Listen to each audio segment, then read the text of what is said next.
Wanita ini didakwa telah membunuh 2 anak tirinya, anak kandungnya, dan kekasihnya. Namun diduga juga telah membunuh 19 orang lainnya termasuk ibu kandung, suami, dan teman sekaligus iparnya dengan racun arsenik. Motifnya untuk mengumpulkan uang dari asuransi kematian mereka atau harta benda mereka, dan untuk menghilangkan mereka yang jadi penghalang keinginannya, atau karena dia sudah tidak nyaman lagi dengan mereka, dan atau kombinasi keduanya. Saat itu, semua kematian mereka dianggap sebagai sesuatu yang alami akibat penyakit. Kejatuhan wanita itu ketika dia tanpa sadar, mungkin akibat terlalu percaya diri karena karir kejahatannya selama 2 dekade tidak tersentuh akibat minimnya pengetahuan masyarakat, kesibukan para dokter, atau ketidakpedulian pihak berwenang. Di mana suatu hari dia berkata, "Aku tidak akan berlama-lama bermasalah, dan hal itu bukan masalah bagiku." Intinya, dia segera akan membereskan permasalahan itu. Ketika apa yang menjadi masalah itu berakhir di kuburan, padahal sebelumnya orang itu baik-baik saja, membuat polisi curiga.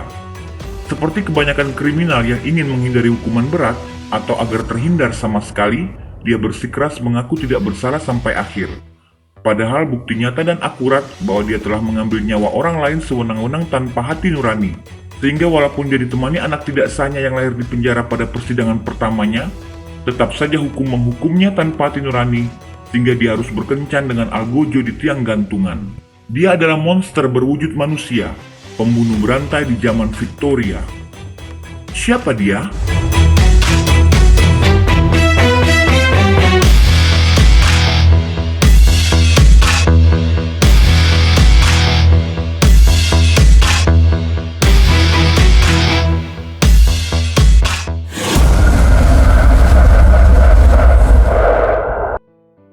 Wanita itu, Mary Ann Cotton, gadisnya Mary Ann Robson, lahir pada 31 Oktober 1832 di Low Moorsley, County Durham, Inggris, dan dibaptis di gereja St. Mary's, West Drayton pada 11 November. Ayahnya Michael Robson, seorang pitman atau penambang yang bekerja di tambang batu bara, sangat religius dan sangat disiplin terhadap Mary Ann dan adiknya Robert, serta sangat aktif di gereja Methodist. Ketika Mary Ann berusia 8 tahun, orang tuanya memindahkan keluarganya ke desa Merton, County Durham, di mana dia pergi ke sekolah baru dan merasa sulit untuk berteman. Segera setelah pindah, ayahnya jatuh dari ketinggian 150 kaki atau 46 meter hingga meninggal di lubang tambang di Merton Colliery. Pada tahun 1843, ibu Mary Ann, Margaret Lansdale Robson, menikah lagi dengan George Stott yang tidak akur dengan Mary Ann, yang saat itu berumur 16 tahun. Akibatnya dia pindah untuk menjadi perawat di rumah Edward Potter di desa terdekat Southampton. Namun setelah 3 tahun di sana, dia kembali lagi ke rumah ibunya dan kursus menjahit atau dilatih menjadi penjahit. Mary Ann pertama kali menikah saat berusia 20 tahun pada 18 Juli 1852 dengan William Mowbray, seorang buruh tambang batu bara. Mereka menikah di kantor pendaftaran Newcastle upon Tyne. Lalu mereka pindah ke Plymouth, Devon. Mereka selanjutnya memiliki 5 anak, 4 diantaranya meninggal karena demam lambung. Lalu mereka pindah kembali ke Inggris Timur Laut, di mana Mary Ann melahirkan 3 anak lagi, tetapi semuanya meninggal. William kemudian menjadi mandor di Southampton Colliery dan kemudian menjadi petugas pemadam kebakaran di kapal uap. Namun pada 15 Januari 1865, suami Mary Ann itu meninggal dunia karena demam tifus pada umur 39 tahun. Kehidupan suaminya diasuransikan oleh kantor asuransi Inggris dan Prudential, dan atas kematiannya Mary Ann menerima 35 pound. Segera setelah kematian suaminya, Mary Ann pindah ke pelabuhan Seaham, County Durham, di mana dia menjalin hubungan dengan Joseph Nattrass yang sebenarnya sudah bertunangan dengan wanita lain, dan akhirnya Mary Ann meninggalkan pelabuhan Seaham setelah pernikahan Nattrass. Selama waktu itu, putrinya yang berusia 3,5 tahun, Margaret Jane Mowbray, meninggal dunia, meninggalkannya dengan 1 anak lain, Isabella, 7 tahun, dari 9 anak yang dilahirkannya. Isabella kemungkinan anak tidak sahnya dari Nattrass. Mary Ann kembali ke Sunderland dan mulai bekerja sebagai perawat di Sunderland Infirmary, rumah pemulihan penyembuhan demam menular, apotek dan Humane Society. Dia mengirim Isabella untuk tinggal bersama ibunya. George Ward, salah satu pasiennya di rumah sakit itu, adalah seorang pengemudi kapal tunda. Akhirnya mereka menikah di Monmouth pada tanggal 28 Agustus 1865. Namun kesehatan George memburuk Dia meninggal karena kolera pada Oktober 1866. Sekali lagi, Mary Ann mengumpulkan uang asuransi dari kematian suaminya. James Robinson adalah seorang mandor galangan kapal di Pelion, Sunderland yang istrinya Hannah baru saja meninggal. Pada 20 Desember 1866, Mary Ann mulai bekerja untuknya sebagai pengurus rumah tangga setelah menjawab iklannya. Namun, keesokan harinya, bayi Robinson meninggal karena demam lambung. Mary Ann membantu mengurusnya, dan Mary Ann memanfaatkan momen itu sehingga dia hamil dengan Robinson. Di tengah-tengah kebahagiaan Mary Ann bersama Robinson, dia terganggu karena ibunya Margaret Stark yang tinggal di Pelabuhan Siam jatuh sakit, sehingga Mary Ann harus menemuinya. Meski ibunya mulai membaik, tetapi dia mulai mengeluh sakit perut parah dan akhirnya meninggal pada usia 54 tahun pada musim semi tanggal 15 Maret 1867, 9 hari setelah kedatangan Mary Ann. Selanjutnya, tentu saja Mary Ann harus mengurus Isabella, 9 tahun anaknya, yang semula ia titipkan kepada mendiang ibunya itu, yang lalu ia bawa ke rumah Robinson. Namun tak lama anak itu menderita sakit perut dan meninggal. Begitu pula terjadi pada 2 anak Robinson lainnya. Ketiga anak itu dimakamkan dalam 2 minggu terakhir bulan April 1867. Walaupun ada kematian-kematian itu, Robinson tidak curiga dan tetap menikahi Mary Ann pada 11 Agustus 1867. Anak mereka, Mary Isabella Robinson, lahir pada Februari 1868. Tetapi dia hanya hidup 2 minggu sebelum dia meninggal karena kejang-kejang. Tahun 1869, Robinson curiga terhadap desakan istrinya agar dia mengasuransikan hidupnya. Lalu dia mengetahui bahwa di belakangnya, Mary Ann memiliki hutang sebesar 60 pound dan dia telah mencuri darinya lebih dari 50 pound yang seharusnya dia setor ke bank atas namanya. Dan yang terakhir adalah ketika dia menemukan Mary Ann telah memaksa anak-anaknya untuk menggadaikan barang-barang berharga di rumahnya. Akibatnya, Robinson mengusir Mary Ann. Mary Ann Robinson putus asa dan hidup di jalanan. Kemudian, temannya Margaret Cotton memperkenalkannya kepada saudara laki-lakinya, Frederick Cotton Sr., seorang pitman tambang batu bara, dan duda baru yang tinggal di Walborough, Northumberland, yang baru kehilangan 2 dari 4 anaknya. Selama itu, saudara perempuannya, Margaret Cotton, bertindak sebagai ibu pengganti bagi anak-anak Frederick yang tersisa, Frederick Cotton Jr. dan Charles Edward Cotton. Tetapi pada akhir Maret 1870, tiba-tiba Margaret Cotton meninggal karena penyakit perut yang tidak dapat ditentukan, meninggalkan Mary Ann Robinson temannya untuk menghibur saudara laki-lakinya, Frederick Cotton Sr. yang sedang berduka. Setelah itu, Frederick dan Mary Ann yang sedang hamil besar anak Frederick menikah secara bigami pada 17 September 1870 secara besar-besaran di gereja St. Andrews, Newcastle upon Tyne, dan putra mereka Robert Cotton lahir pada Januari 1871. Disebut bigami karena Mary Ann masih berstatus menikah dengan Robinson, suami ketiganya yang telah mengusirnya. Seminggu kemudian, Mary Ann Cotton mengambil asuransi untuk suaminya dan kedua putranya. Segera setelah itu, Mary Ann mengetahui bahwa mantan kekasihnya Joseph Nattrass tinggal di desa terdekat West Auckland dan tidak lagi menikah. Dia menghidupkan kembali romansa dan membujuk keluarga barunya untuk pindah ke dekatnya. Tak lama, Frederick Cotton mengikuti pendahulunya ke kuburan pada 20 September 1871, lagi-lagi akibat dari demam lambung. Setelah kematian Frederick pada awal 1872, Nattrass segera menjadi pemondok Mary Ann. Namun Mary Ann tetap membutuhkan pekerjaan dan dia bekerja sebagai perawat untuk seorang petugas cukai yang pulih dari cacar, John Quick Manning, 29 tahun.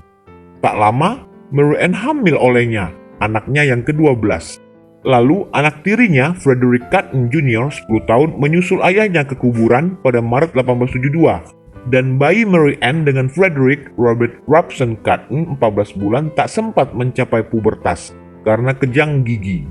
Tak lama, Joseph Nattrass 36 tahun pun jatuh sakit karena sakit perut dan meninggal pada 1 April 1872. Untuk anak laki-laki, Mary Ann mendapat asuransi masing-masing 7 pound. Dan untuk Tuan Nattrass, dia menerima 15 pound dari Children Friendly Burial Society untuk pemakamannya, dan pakaian warisan serta jam tangan bagus senilai 30 pound. Karena tragedi itu, Mary Ann pindah ke 13 Front Street, sebuah rumah sempit berlantai 3 yang menghadap ke kawasan hijau West Auckland, tempat dia menerima penginapan. Rumah itu memiliki 1 kamar di setiap lantai, dengan tangga daripada tangga, dan lantai bawah dihiasi dengan wallpaper berwarna hijau.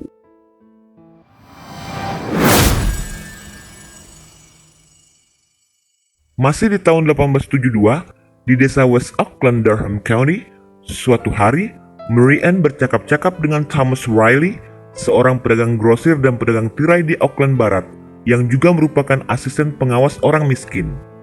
Dikarenakan pengalamannya, Riley meminta Mary Ann untuk merawat seorang wanita yang sakit cacar. Di sela-sela pembicaraan mereka, Mary Ann menanyakan masalah yang pernah dia konsultasikan sebelumnya kepada Riley pada 6 Juli tentang anak tirinya, Charles Edward Cotton, 7 tahun, agar anak itu bisa diterima di rumah kerja atau rumah miskin.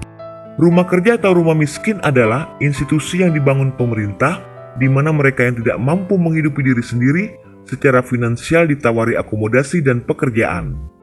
Riley menjawab bahwa itu bisa terjadi jika Mary Ann sendiri yang membawa anak itu ke sana, karena sulit jika tidak ada pengakuan dari orang tuanya. Namun, Mary Ann menolak melakukannya. Lalu Mary Ann yang sedang mengandung anak Quick Manning dengan kesal dia berkata kepada Riley bahwa anak itu sakit-sakitan dan melarang dirinya untuk menikah lagi dengan Quick Manning. Kemudian, Mary Ann mengatakan kepada Riley bahwa dia tidak akan berlama-lama dengan masalah, karena dia akan dengan cepat menyelesaikan masalah anak itu, karena anak itu akan segera menyusul ayahnya dan saudara-saudaranya yang lain. Pada akhir musim semi tahun 1872, Mary Ann mengirim Charles Edward, anak tirinya, ke ahli kimia setempat untuk membeli sejumlah kecil arsenik. Ahli kimia itu menolak untuk menjual racun itu kepada siapapun yang berusia di bawah 21 tahun, seperti hukum yang berlaku. Tidak gentar, Mary Ann meminta seorang tetangga untuk membeli zat tersebut. Lalu pada 12 Juli 1872 pukul 6 pagi, Mary Ann bertemu lagi dengan Riley di rumahnya dan mengatakan bahwa anak tirinya itu sudah meninggal akibat demam lambung. Tentu saja Riley terkejut karena dia tahu bahwa anak itu sehat walafiat. Selanjutnya Riley melapor polisi dan mendatangi dokter agar menunda menerbitkan sertifikat kematian anak tiri Mary Ann itu sampai keadaannya dapat diselidiki. Alih-alih mendatangi rumah sakit sehubungan kematian anak tirinya, Mary Ann justru mendatangi kantor asuransi. Namun tidak ada uang yang harus dibayarkan sampai sertifikat kematian dikeluarkan. Suatu ketika, diadakan pemeriksaan tentang kematian anak tirinya itu. Namun juri tetap memvonis kematian itu karena sebab alami, sehingga Mary Ann mengatakan bahwa Riley menuduhnya karena dirinya menolak rayuan pria itu. Namun setelah itu, surat kabar lokal memuat cerita itu, di mana dikabarkan bahwa Mary Ann telah pindah ke Inggris Utara dan telah kehilangan 3 suami, seorang kekasih, seorang teman, ibunya, dan selusin anak, yang semuanya meninggal karena demam perut. Rumors berubah menjadi kecurigaan dan dilakukan penyelidikan forensik. Dokter yang merawat Charles Edward Cotton, Dr. William Byers Kilburn, telah menyimpan sampel darah Charles dan anak itu dinyatakan positif arsenik. Dia melapor polisi Susan Thomas Hutchinson yang kemudian menangkap Mary Ann, 40 tahun, pada 18 Juli 1872 di rumahnya di 13 Front Street, West Auckland.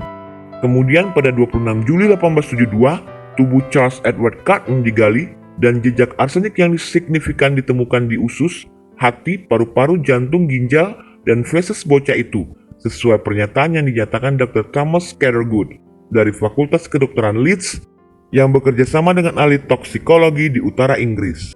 Pihak berwenang juga menggali tubuh Joseph Nattrass pada 14 September 1872 di halaman gereja St. Helen dan 2 anak Cotton lainnya, Frederick Jr. dan Robert Robson, dan semuanya dipastikan telah diracuni dengan arsenik. Akhirnya, pada Maret 1873, Mary Ann didakwa atas pembunuhan. Mary Ann Cotton didakwa dengan pembunuhan Charles Edward Cotton anak tirinya, Joseph Nattrass pacarnya, Frederick Cotton Jr. anak tirinya, dan Robert Robson Cotton anak kandungnya. Tetapi akhirnya dia hanya diadili atas pembunuhan anak tirinya, Charles Edward Cotton. Mary Ann Cotton melahirkan anak Quick Manning di penjara pada 10 Januari 1873 yang ia beri nama Margaret Edith Quick Manning Cotton.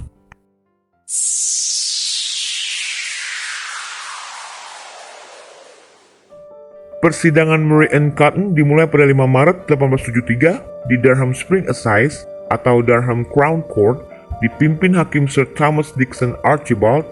Jaksa penuntut umum Charles Russell, teman dan anak didik Jaksa Agung Sir John Joe Coleridge. Pembelanya, Tuan Thomas Campbell Foster 60 tahun dari Leeds, mengklaim bahwa Charles Edward Carton meninggal karena menghirup arsenik yang digunakan sebagai pewarna di wallpaper hijau rumah keluarga Carton. Sebuah penjelasan yang masuk akal mengingat bahwa arsenik pada waktu itu umum di banyak barang rumah tangga. Tetapi, penuntutan memiliki bukti bahwa Murray Ann telah membeli arsenik dengan saksi Thomas Ditchen, seorang asisten ahli kimia yang menjual arsenik kepada Murray Ann pada 21 Januari 1869. Selain itu, jaksa penuntut Sir Charles Russell membantah pembela dengan menunjukkan bahwa setidaknya 10 dari korbannya tidak pernah berada di ruang arsenik.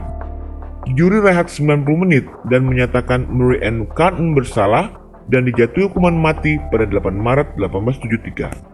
Beberapa petisi diajukan ke Menteri Dalam Negeri tetapi tidak berhasil. Kemudian, Mary Ann banyak menulis surat yang ia kirimkan kepada surat kabar menyatakan bahwa dirinya tidak bersalah. Mungkin dia berpikir mengaku pun tetap dapat hukuman mati kan? Minimal menciptakan polemik bagi yang ditinggalkan bahwa mereka telah menghukum orang yang tidak bersalah. Mary Ann tetap licik walau umur hidupnya di ujung tanduk. Melihat kejahatan-kejahatannya, kematian adalah pantas baginya.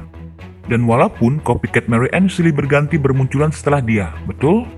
Oke. Malam sebelum eksekusi, dia didengar oleh sipir untuk berdoa untuk keselamatan.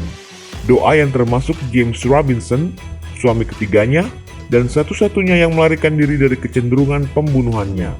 Petugas bea cukai mungkin juga akan memberi selamat pada dirinya sendiri atas keberuntungannya melarikan diri. Ya, tentu saja Manning buron setelah tahu Mary Ann adalah pembunuh. Akhirnya, pada tanggal 24 Maret 1873 jam 8 pagi, Murray Ann Carton digantung di penjara Durham, Inggris oleh algojo William Calcraft dan asisten Robert Evans. Kata-kata terakhir Mary Ann adalah, "Tuhan Yesus, terimalah rohku. Ya Tuhan, kasihanilah aku." Murray Ann Carton adalah pembunuh berantai pertama di Inggris yang paling produktif sebelum Harold Shipman. Oke, sampai jumpa di cerita lain.